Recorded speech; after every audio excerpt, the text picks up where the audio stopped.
ദൈവനാമത്തിന് നന്ദിയോടെ സ്തോത്രം ചെയ്യുന്നു. ദൈവവചനമായിട്ട് നിങ്ങളുടെ മുൻപാകേക്ക് കടന്നു വരുവാൻ തക്കണം ഒരവസരം കൂടി ദൈവം തന്നു. അതോർത്ത് ഞാൻ ദൈവത്തെ സ്തുതിക്കുന്നു. അല്പസമയം നിങ്ങളുടെ വിലപ്പെട്ട സമയം തരുമല്ലോ. ദയവായി സന്ദേശം നിങ്ങൾ കേൾക്കുക. അത് നിങ്ങളുടെ ആത്മീയ അനുഗ്രഹത്തിന് കാരണമായി തീരും. കഴിഞ്ഞ ചില നാളുകൾ സുവിശേഷം എന്നാൽ എന്ത് എന്ന തലക്കെട്ടിൽ 10 എപ്പിസോഡ് ഞാൻ പ്രസിദ്ധീകരിച്ചിരുന്നു. അതിനു മുൻപ് മലയാളത്തിലും ഹിന്ദിയിലും സാൽവേഷൻ, രക്ഷ എന്ന വിഷയത്തെ ആധാരമാക്കി ചില എപ്പിസോഡ് ഞാൻ ഇട്ടിരുന്നു. കഴിഞ്ഞ സുവിശേഷം എന്നാൽ എന്ത് എന്ന തലക്കെട്ടിൽ ദാവീദിൻ്റെ സന്തതിയായി ജനിച്ച് മരിച്ച് അടക്കപ്പെട്ട യേശുക്രിസ്തു അതാകുന്ന സുവിശേഷമെന്നും കർത്താവ് യേശുക്രിസ്തുവിൻ്റെ ജനനത്തിന് തുല്യരായിട്ട് ആരുമില്ല, തൻ്റെ ജീവിതത്തോടുള്ള ബന്ധത്തെ തുലനപ്പെടുത്തുവാൻ ഈ ഉലകത്തിൽ ആരുമില്ല, തൻ്റെ മരണത്തോട് തുലനപ്പെടുത്തുവാൻ തക്കണം ഈ ലോകത്തിൽ ആരുമില്ല, തൻ്റെ അടക്കവും ഉയർത്തെഴുന്നേൽപ്പിനോടും തുലനപ്പെടുത്തുവാൻ തക്കണം ഈ ലോകത്തിൽ ആരും ഇതുവരെ ജനിച്ചിട്ടില്ല, ഇനി ജനിക്കുമില്ല എന്നുള്ള വസ്തുത വളരെ വ്യക്തമായി സ്പഷ്ടമായും ഞാൻ പറയുകയുണ്ടായി. എന്നാൽ ചിലർക്കൊക്കെയും ഒരു സന്ദേഹമുണ്ട്. ഈ യേശുക്രിസ്തു എന്ന് പറയുമ്പോൾ ഈ കഴിഞ്ഞിടയിൽ ഞാൻ കേൾക്കുകയുണ്ടായി ഒരു ഡിബേറ്റിൽ ഖുർആനിലെ ഈസാ നബിയും ബൈബിളിലെ യേശുക്രിസ്തു ഒന്നാണ്. അതായത് മഹാത്മാഗാന്ധി എന്ന രാഷ്ട്രപിതാവ് എന്നും 2 പേരിൽ അറിയപ്പെടുന്നുവെങ്കിൽ തന്നെയും അത് ഒരു വ്യക്തിയാണല്ലോ എന്നതുപോലെയൊക്കെ പറഞ്ഞ് കേൾക്കുകയുണ്ടായി. എന്നാൽ ഞാൻ വളരെ വ്യക്തമായി പറയട്ടെ, അതെൻ്റെ കഴിഞ്ഞ എപ്പിസോഡൊക്കെ കാണുവാൻ കഴിയും. കർത്താവായ യേശുക്രിസ്തുവിനോട് തുലനപ്പെടുത്തുവാൻ തക്കവണ്ണം, കമ്പയർ ചെയ്യുവാൻ തക്കവണ്ണം ആർക്കും സാധ്യമല്ല. കാരണം കർത്താവായ യേശുക്രിസ്തു മാത്രമാണ് ഏകരക്ഷകൻ. ഇനിയും തൊട്ടുള്ളതായിരിക്കും ചില എപ്പിസോഡ് യേശു മാത്രമാണ് ഏകരക്ഷകൻ എന്നുള്ള തലക്കെട്ടിൽ ചില കാര്യങ്ങൾ നിങ്ങളുമായിട്ട് ഷെയർ ചെയ്യുവാൻ തക്കവണ്ണം ഞാൻ ആഗ്രഹിക്കുകയാണ്. അതിന് ഒന്നാമതായിട്ട് ഒരു വേദഭാഗം മാത്രം വായിക്കുകയാണ്. തുടർന്നുള്ള വേദഭാഗങ്ങൾ തുടർന്നുള്ള എപ്പിസോഡിൽ ഞാൻ വായിക്കുകയും നമുക്കതിനെക്കുറിച്ച് ചിന്തിക്കുകയും ചെയ്യാം.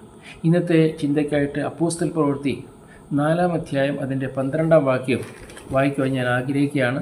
അപ്പോസ്തല പ്രവൃത്തി 4-ാം അധ്യായം അതിൻ്റെ 12-ാം വാക്യം അതിപ്രകാരമാണ്: മറ്റൊരുത്തിനും രക്ഷയില്ല, നാം രക്ഷിക്കപ്പെടുവാൻ ആകാശത്തിന് കീഴിൽ മനുഷ്യരുടെ ഇടയിൽ നൽകപ്പെട്ട വേറൊരു നാമവും ഇല്ല. അപ്പോൾ മറ്റൊരുത്തിനും രക്ഷയില്ല എന്ന് പറയുമ്പോൾ ഏത് വർഗത്തിൽപ്പെട്ടവനായിരുന്നാലും, ഏത് വർണ്ണത്തിൽപ്പെട്ടവനായിരുന്നാലും, കുബേരനായാലും കുചേലനായാലും, ഏത് ഉന്നത പദവിയിൽ ഉള്ളവനായിരുന്നാലും ഒരേ ഒരു മാർഗം മാത്രം കർത്താവ് യേശുക്രിസ്തുവിൽ കൂടി മാത്രമേ ഒരുവനെ സ്വർഗം അവകാശമാക്കുവാൻ കഴിയുള്ളൂ. അതായത് രക്ഷിക്കപ്പെടുവാൻ കഴിയുള്ളൂ. നാശത്തിൽ നിന്നൊരു വിടുതൽ ലഭിക്കണമെന്നുണ്ടെങ്കിൽ ഈ കർത്താവ് യേശുക്രിസ്തു കൂടെ മാത്രമേ ഉള്ളൂ എന്നാണ് ഈ വേദഭാഗത്ത് നമുക്ക് കാണുവാൻ തൊക്കെ കഴിയുന്നത്. യേശു മാത്രമാണ് ഏക രക്ഷകൻ. യേശുക്രിസ്തുവിലൂടെ മാത്രമേ രക്ഷയുള്ളൂ. ഒരു പക്ഷെങ്കിൽ ഞാൻ വലിയ മഹാത്മാവായിരിക്കുന്നവനായിരിക്കാം, അല്ലെങ്കിൽ ഉന്നത പദവിയിലുള്ളവനായിരിക്കാം, മതഗുരുവായിരിക്കാം, എന്നാൽ എന്തുമായിക്കോട്ടെ വളരെ വ്യക്തമായും സ്പഷ്ടമായും ഇപ്പോൾ വായിച്ചായിരിക്കും വേദഭാഗത്ത് നാം കാണുന്നത് മറ്റൊരുത്തിനും രക്ഷയില്ല. പിന്നെ നാം കാണുന്നത് ആകാശത്തിന് കീഴിൽ എന്ന് പറയുമ്പോൾ, ആകാശത്തിന് കീഴിൽ എന്ന് പറയുന്നതിലൂടെ ഈ വാക്യം സാർവത്രികമായിരിക്കുന്ന അധികാരത്തെ സൂചിപ്പിക്കുകയാണ്. ഇതൊരു ഭാരതത്തിലോ അമേരിക്കയിലോ അല്ലെങ്കിൽ വേറെ പാകിസ്ഥാനിലോ വേറെ 1-2 രാഷ്ട്രങ്ങളിലോ അല്ലെങ്കിൽ ചെറിയൊരു സ്റ്റേറ്റിലോ ഉൾക്കൊള്ളുന്നതല്ല.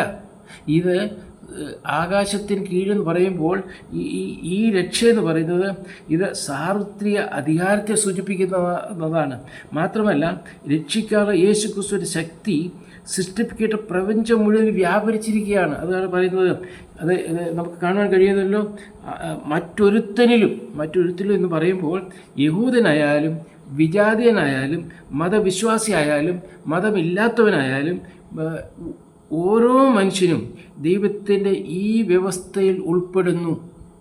ചുരുക്കമായി ഞാൻ പറയട്ടെ, യേശുവിൻ്റെ അമ്മ മറിയ രക്ഷിക്കപ്പെടണമെന്നുണ്ടെങ്കിൽ സ്വർഗത്തിൽ പോകണമെന്നുണ്ടെങ്കിൽ യേശു ക്രിസ്തുവിനെ വിശ്വസിച്ചേ മതിയാകുകയുള്ളൂ.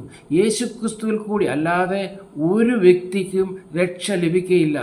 ഏത് മതത്തിൽപ്പെട്ടവനായിരുന്നാലും, ഇവൻ ക്രിസ്തു മതത്തിൽ ക്രിസ്തു വിശ്വാസിയായിട്ട് ജനിച്ച് ക്രിസ്തു മതത്തിലുള്ള ഒരു വ്യക്തിയാണെങ്കിൽ തന്നെയും, ക്രിസ്തു മതത്തിൽ ജനിച്ചവനായിരുന്നാൽ തന്നെയും വളരെ വ്യക്തവും സ്പഷ്ടവുമാണ്. ഇവിടെ ഒരു മതത്തെക്കുറിച്ചും പറയുന്നില്ല.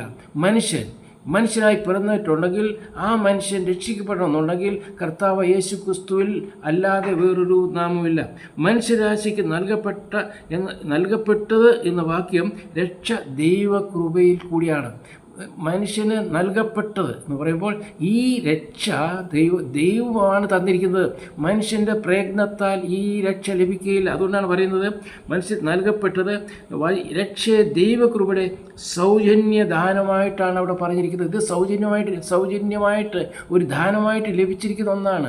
ദൈവം ദാനമായിട്ട് തന്നിരിക്കുന്ന ഒരു വസ്തുതയാണ് ഈ രക്ഷ എന്ന് പറയുന്നത്. ഇതിന് ഒരു കർമ്മത്തിൻ്റെ ആവശ്യമില്ല, ഒരു ദാനധർമ്മത്തിൻ്റെ ആവശ്യമില്ല. വിശ്വാസത്താൽ ഈ രക്ഷ ലഭിക്കും. അത് കർത്താവായ യേശു ക്രിസ്തുവിലൂടെ മാത്രമേ ഉള്ളൂ.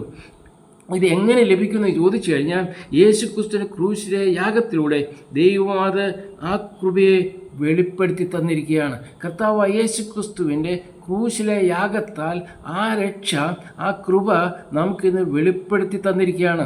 അതുകൊണ്ടാണ് പറയുന്നത് കർത്താവായ യേശു ക്രിസ്തു ആ ഒരു യാഗമായി കാൽവരി ക്രൂശിൽ അർപ്പിച്ചതുകൊണ്ട് ആ യാഗത്തിൽ കൂടി നമുക്ക് രക്ഷ ലഭിച്ചിരിക്കുന്നു.